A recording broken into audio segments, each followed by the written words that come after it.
We're in Mark 15, Gospel of Mark, chapter 15.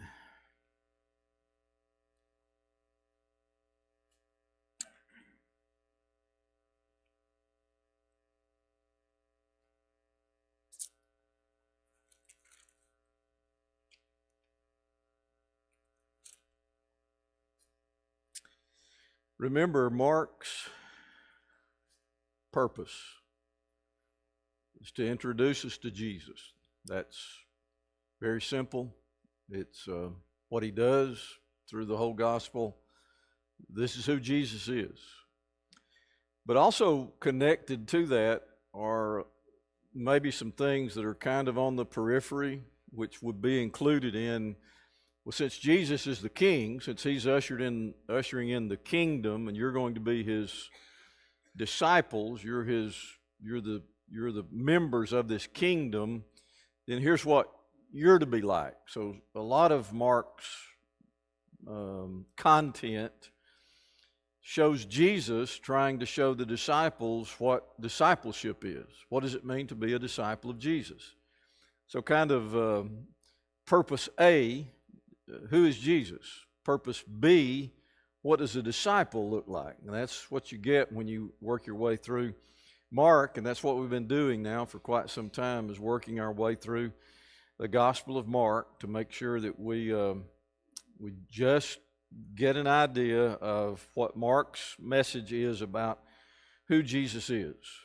Now, when we looked at chapter 14, at the very end of chapter 14, you have Jesus being betrayed, arrested, and being brought before the Sanhedrin council. And then at the very end of chapter 14 was the fulfillment of Jesus' prophecy concerning Peter, which was, "You'll deny me 3 times." And that's what happened. He did that, and so you have chapter 15 opening up with Jesus being delivered to Pilate. Then ultimately Pilate delivers Jesus over to be crucified. One of the things that we see that is true of Mark is that throughout his message, he's been very brief, a lot more brief about his message than Matthew and Luke. Matthew, Mark, and Luke are very similar in nature. They are known as synoptic, which means seen together. They're very much alike, give a lot of the same stories, and a large percentage of their content is found in the other 2 Gospels. Mark is a little different than Matthew and Luke because he deals with things in a more boiled down way. For instance, you remember he dealt with the temptation of Jesus in the wilderness, the baptism of Jesus, the temptation of Jesus, dealt with both of those in about 2 or 3 verses each, whereas Luke gives the temptation of Jesus in about, 11 verses, something like that. So he gives us a more concise treatment of the happenings or the events that are going on around what's taking place. And the crucifixion is the same way. So when we deal with the crucifixion in chapter 15, he's before Pilate. So you have this back and forth between Jesus and Pilate. Then Pilate ultimately delivers Jesus over to be crucified. The treatment by the soldiers and the way that they treat him, mocking him as a king, not believing he is a king, but he claimed to be king, and so we're going to treat you as a fake king. Kneeling, paying homage, mocking him, putting a purple garment on him, all of that done to mock him. Okay, so, and then you have about halfway through the chapter, you have the crucifixion that's dealt with in a matter of about 11, 12 verses, something like that. So the dealing of all of that is very brief. That's Mark's method. That's the way he operates. And then you have the burial and that at the end of the chapter. So you have, let's just pick up with Jesus being delivered to Pilate. That would be, I guess you would call that a kind of a trial. All in all, when you put everything together, you put all accounts together, Jesus appeared 3 times before Jewish questioners, and he appeared 3 times before Roman questioners. So you put all of that together, all of those trials or questionings, however you want to put them, none of them were really what you'd call a trial. They were a mockery. Everything that they were about was a mockery. So in verses 1 through 20 of chapter 15, Jesus is before Pilate. Now, what's interesting is that the Jewish leaders take Jesus to Pilate, and the reason they take Jesus to Pilate is one sole reason, and that is because they want Jesus executed and they can't do it. That's the reason they take him to Pilate. They take him then to the Roman authority, and Pilate begins to question Jesus, and the response to his question is, "Are you the king of the Jews?" And he said, "You've said that is so." And I think that's kind of a qualified affirmation when you say so.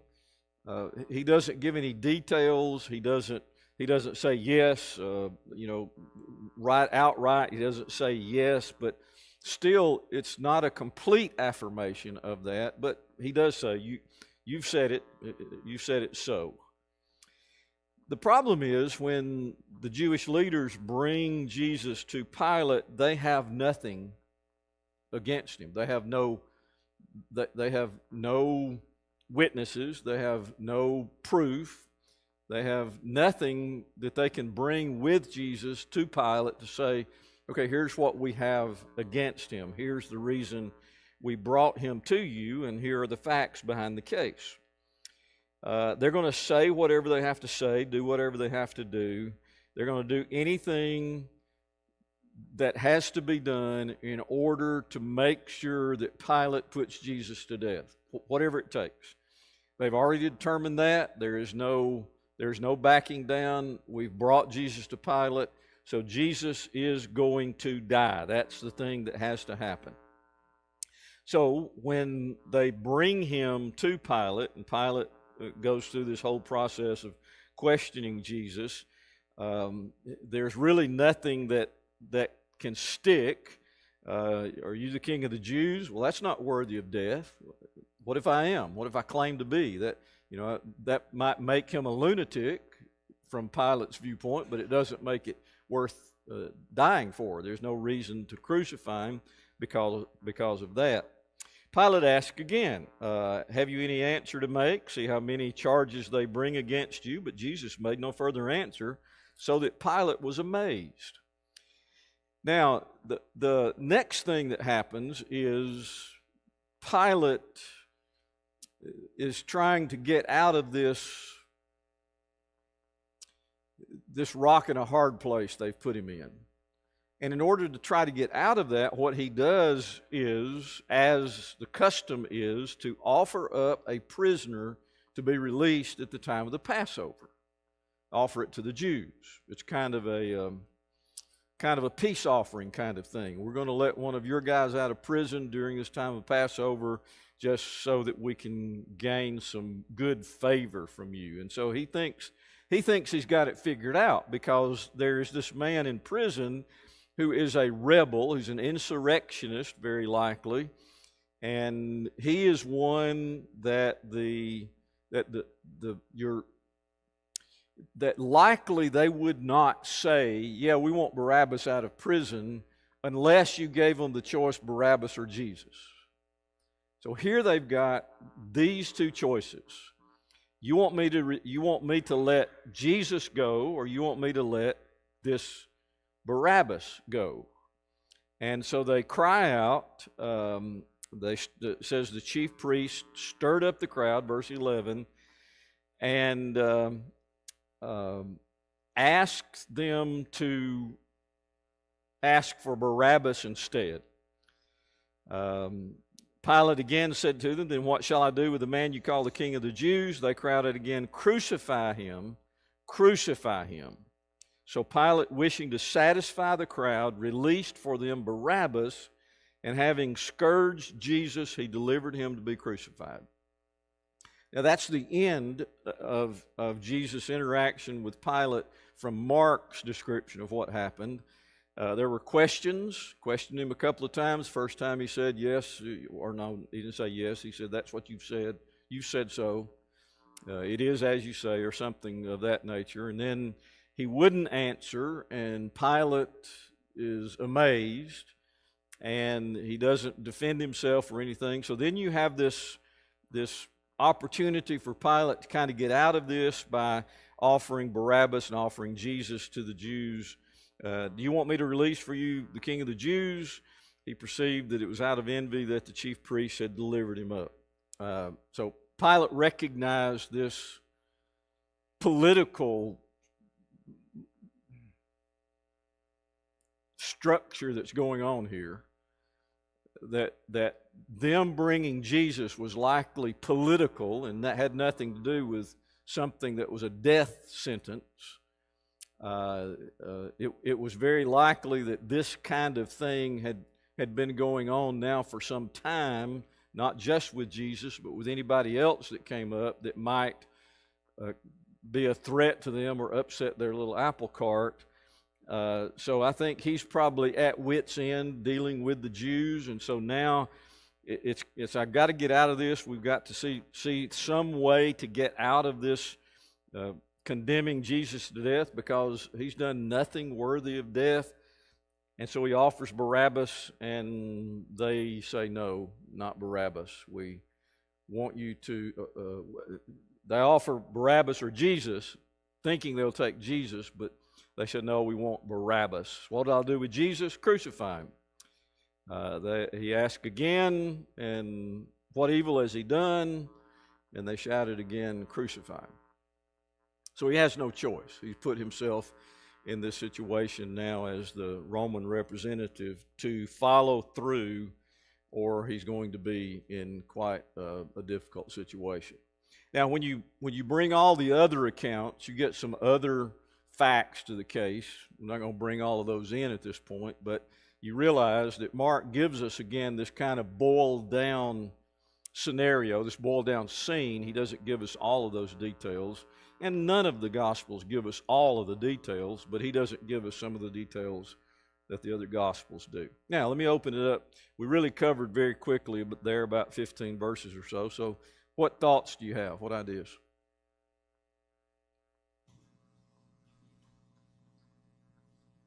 I think it would have made any difference if he had tried to answer against anything. I don't think that. No, if Jesus had answered, it wouldn't have made any difference. And I think one of the things we have to keep in mind is that all of this really looks, from our perspective, like chaos. It looks like everything is out of control, doesn't it? From our perspective. Because when you look at the situation here, you've got envy, selfishness, hatred from those who are the religious elite of the day, and they're all concerned about taking the Passover, but they're going to kill an innocent man. I mean, they think they're going to be righteous by taking the Passover, and here they are presenting an innocent man for death. The law is out of control. There is no rightness. There is no righteousness that seems to be found in the heart of any of these religious leaders. Pilate seems to be better at heart than the Jewish leaders were, because at least he had second thoughts, was trying to let Jesus out of this. But they wouldn't listen to him. What do you want me to do with Jesus? Crucify him, crucify him. So it seems like everything is just spinning out of control from our human perspective, and everything is going wrong that could go wrong. The disciples run, Peter's following at a distance, and he denies Jesus 3 times, and ultimately he just weeps and runs away again, probably joining the other disciples. And now you've got Jesus being turned over to the soldiers who mock him and lead him away. And by the way, he's already been scourged, which would have been something that would bring many men to the point of death, and very likely Jesus is close to that point. He can't carry his cross, which we're going to see later on in this chapter. So it just looks like everything's spinning out of control, doesn't it? From our human standpoint. But God's still in control.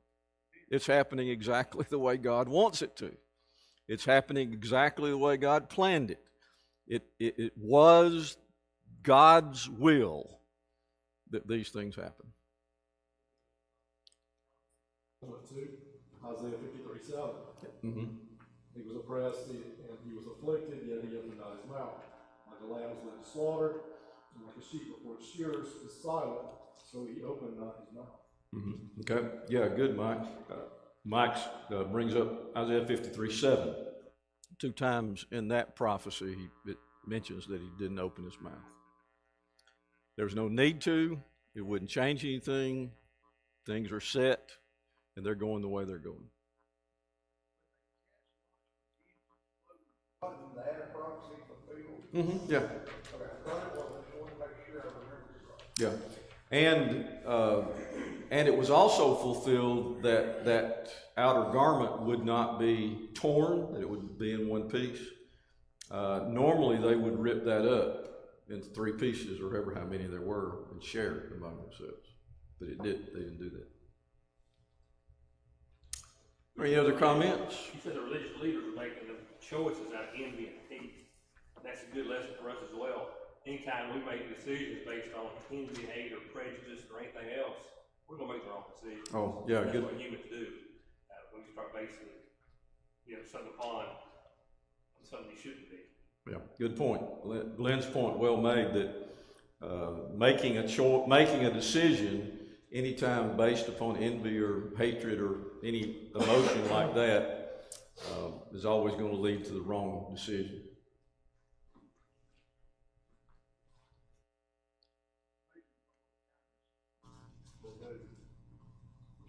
Mm-hmm. Instead of being hateful or upset with it, that'd be kind to it. That's true. Yeah. Yeah, of course, that's the Christian response. Even if they're hateful to us, we treat them in the right way. It is, yes.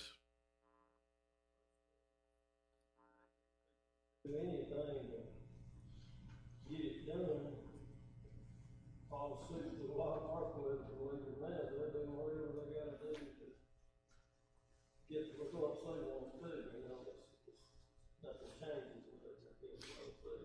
Yeah, human nature doesn't change over the centuries. Paul mentions that we have illustrations of that same kind of heart that goes on among those that are in power, whether it's political or any other way. If you're trying to get something done, they use any means necessary many times.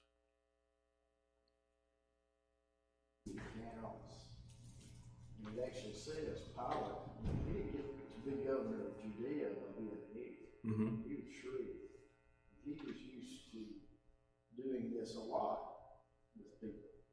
And he already perceived why they wanted Jesus killed. He knew. And I think that's one reason Jesus answered him the way he did. Well, y'all say so. Mm-hmm. And then the sight. And I think that's why he marveled at that. Because I think that's what really convinced him. This guy's really innocent. He's not screaming and crying and begging and, trying to prove his innocence. He's innocent. Right. But the chief priests and stuff who hated the Romans and talked about how bad they were and evil they were, when you look at this, and I know it's hard to put evil or bad on levels, but they were even below the Romans. Mm-hmm. Pilate was at least attempting to do what was right, but they had lowered themselves to even below the Romans. Mm-hmm. That's true. Yeah, when you look at the degree of evil at this point, you have to give that award to the With the people, he thought, I got them now. Mm-hmm. I'm getting turned loose. Yep. He thought the people would rule at that moment. Yeah. Jesus even told Pilate, the people who delivered me to you had a greater sin. Mm-hmm. He did. That's right, Bill. Yeah, great observation. All right, 21 through 32, Jesus is crucified. Following that, you have the death of Jesus that would really go on through about verse 39. But you're aware of verses 16 through 20 where, and I've already referred to it, where he was, after having been scourged, Jesus is delivered over to be crucified, and the soldiers then began to mock him. Verse 17, they clothed him in a purple cloak. They twisted together a crown of thorns. They began to salute him. They cried out, "Hail, King of the Jews!" They struck him in his head with a reed. They spat on him. They kneeled down in homage to him. Fake homage, of course. When they mocked him, they stripped him of his purple cloak and put his own clothes on him, and they led him out to crucify him. By the way, I'm not sure if those were left on or not, but usually one who was crucified with no clothes on. But it says they put his clothes back on him. Now, did they keep those on? We don't know. Did they leave those on when he was crucified? We don't know that. Now, verse 21 tells us that they compelled a man named Simon of Cyrene, who was coming from his country, the father of the Alexander and Rufus, to carry the cross. A lot of people believe that Mark's identifying here of the sons of Simon being Alexander and Rufus believed that they were Christians. Alexander and Rufus were, because Mark identifies them. This was Simon, who was the father of Alexander and Rufus. Now, there's nothing concrete there that we know of. That there is a Rufus named, I think, in Romans 16. Is it the same one? We don't know for sure. But I bring that up because he's the only one that gives us that little detail like that about this man named Simon, and he is the father of these two specifically named. He gets to Golgotha, the place of the skull, that is the hill of Calvary. They offered him wine mixed with myrrh, but he didn't take it. Now, what I understand, that's probably some kind of something that would deaden some of the pain. Was that a courtesy? Was it something that they offered everyone? Was it something that really made that much difference? Was it an offering of mercy that you see some kind of change? I'm not sure about all of that, because one of the things that is a certainty is crucifixion is about as foreign to us as anything could be, because we don't know what it looks like. We read accounts, we know that it was brutal, we know a lot about it, but there are still things that are left for us to not know, I think. And I think that offering at that time may be something that would help with some of the struggle, some of the pain, something to do with the dryness of your mouth or something, but he refused it anyway. And they crucified him. Verse 24. I don't know if you mark in your Bible, but that's a very short phrase. And and they crucified him. That's it. We have a little more detail then, though. And they divided his garments among them, casting lots for them to decide what each would take. And it was the third hour. Oh, by the way, maybe that answers my question. They took his garments. I'm sure he is naked then, right? And it was the third hour when they crucified him, and the inscription of the charge against him read, "The King of the Jews."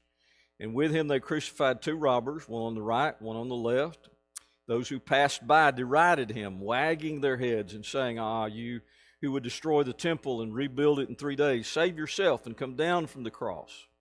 So also the chief priests with the scribes mocked him to one another, saying, "He saved others, he can't save himself. Let the Christ, the King of Israel, come down now from the cross, that he may see and believe, or that we may see and believe. Those who were crucified with him also reviled him. Now, there's a lot said there in that paragraph through verse 32, but I think there are a few things that are very significant that we can just kind of pull from that, because Mark records the fact that there were people coming by after Jesus was hung on that cross, and the mockery continues because those who pass by hurl insults at him. There is the identifying of the two robbers, but there is not the interaction. Mark doesn't record the interaction with the robbers that the other Gospels do. There's no discussion that Mark records between them. But one of the things you see is the gravity of the situation and the depth of what has taken place with a simple phrase like, "And they crucified him." And then he goes on to describe more in detail where he was crucified between the two robbers. Those that passed by continued in their mockery, the chilling words of, "And they crucified him," then followed by this mockery that takes place as they hurl insults at him, and the very specific ways that they use to insult him as being one who's offered to save others, but he can't save himself. "You're the king of the Jews, you're the king of Israel," excuse me. If that is true, then why don't you come down from the cross? And when you come down off that cross, then we will believe. We can see that, and we will believe. And it also mentions, Mark mentions, that those two robbers also reviled him. They were also partaking in this revelry. So as I said, it looks like things are spiraling out of control, doesn't it? And I'm sure if you ask one of the disciples as they're hiding, "How you feeling right now?" "Oh, the world's just come to an end. Everything has fallen to pieces. Nothing that we thought was going to happen is happening. As a matter of fact, our leader, our rabbi, our teacher has just been crucified, and it's a terrible thing, a terrible world. It's a sad state." Yes, Randy.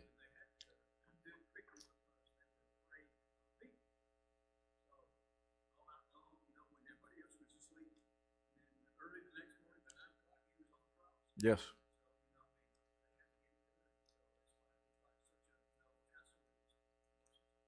Right. Yeah, part of the reason Randy reminds us about that, and one of the reasons they were in a hurry to get it done, is when word got around, the people would begin to gather and there might be some kind of uprising. But also, the Jews wanted to get this thing taken care of and get it all taken care of before the Sabbath for sure. Yep, exactly.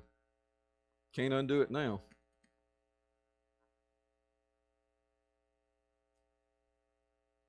So God knows what he's doing. He's doing exactly what he planned. This is God's salvation process at work. This is exactly what it is. And I think when we read passages like that, that's at least what I'm reminded of. This is God's salvation. That's what he's doing. This was his plan, that his son would die on this cross. Okay?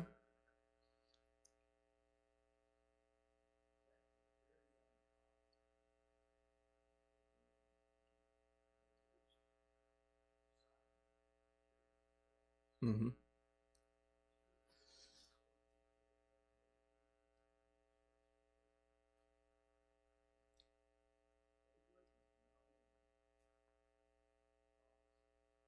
Right.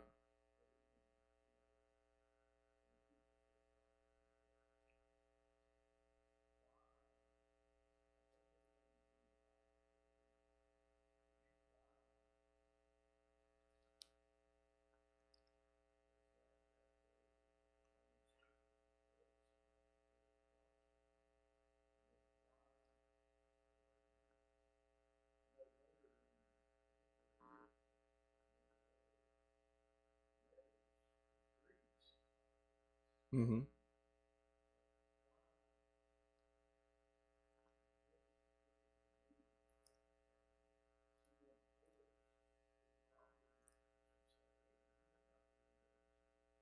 Right.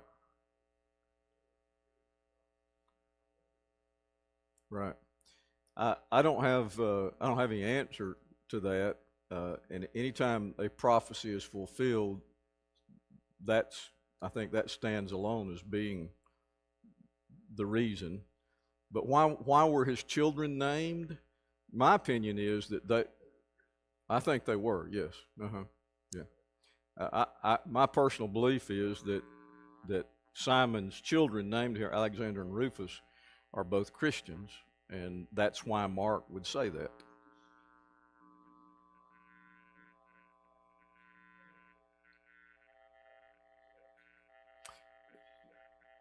Right. I think, as a matter of fact, I remember reading that. Now that you bring it up, that there was actually some connection with, since that he actually carried the cross of Jesus, and that's a big deal. So, yeah. Randy, you had a comment?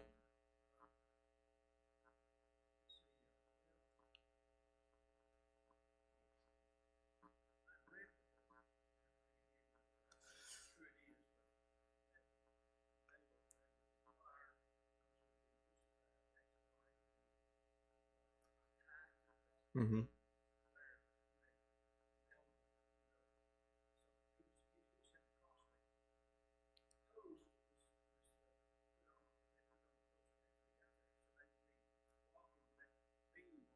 Right.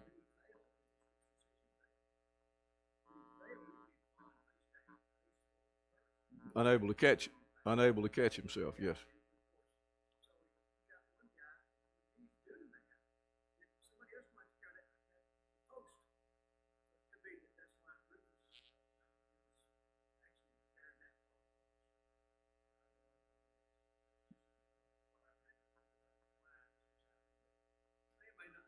Right. Yeah.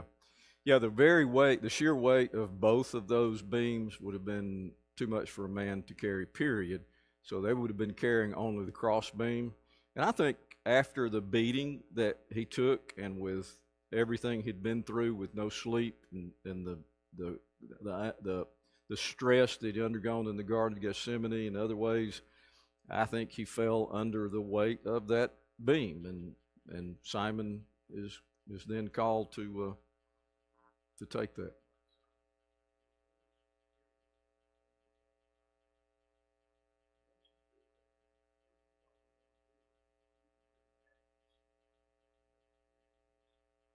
Most of us would be, yes. Mhm.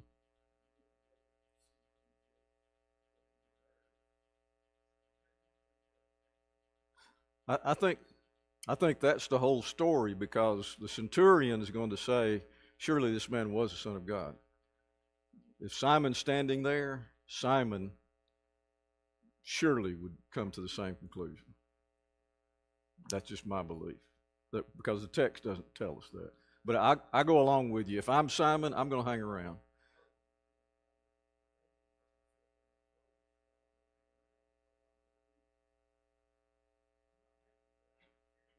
Yeah, yeah. And or even if I'm not angry, maybe Simon has got this. Maybe Simon's got this very calm demeanor, and he sees Jesus. Maybe he's heard about Jesus. I don't know. Maybe he'd heard about him, or maybe when Jesus falls, Simon comes to his aid. Who knows? I mean, we don't have the. And if he did come to his aid, then they're going to say, okay, since you care about him, you. Yeah. Right. Yeah. Mark is so short anyway. Then he gives them a whole verse to Simon and the two sons. Yeah. Good question.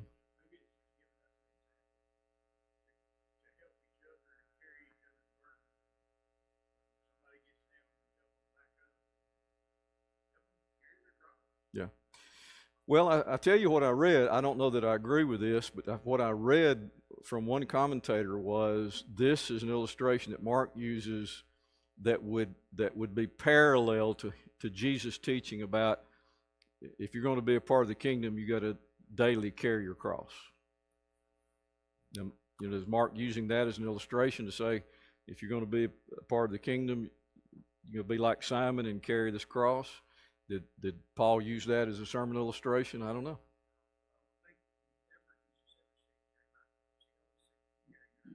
Right, exactly.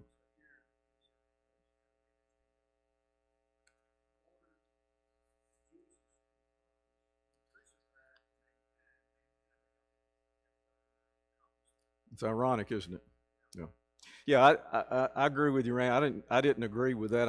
I read that, but I didn't really agree with that being the reason Simon carried the cross. But someone believed that. All right, our time is up. Let me give you some summations, just a couple of things. An innocent man is crucified so that the guilty can go free. That is God's plan. It doesn't seem to be what we would do or how we would do it, but that's how God did it. Everyone is mocking Jesus, and the suffering servant, the suffering Son of Man, the suffering Son of God cannot save himself, but only did not save himself because he wanted to save mankind. You asked a question last week, I think. Could he? But he didn't. That was God's plan. Thirdly, I think when we look at the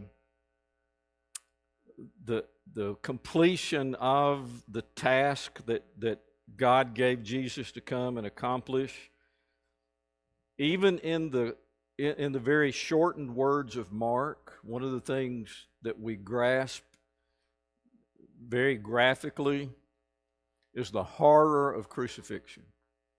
Though Mark deals with it very briefly, what led up to it and what goes on during that is enough to give us the graphic details and the horror of a death like the cross death.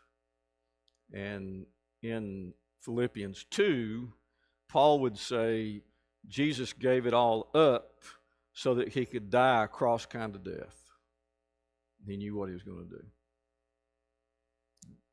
All right, we'll pick up there. Actually, we probably will go on and pick up in chapter 16 next week about the resurrection. Appreciate your comments.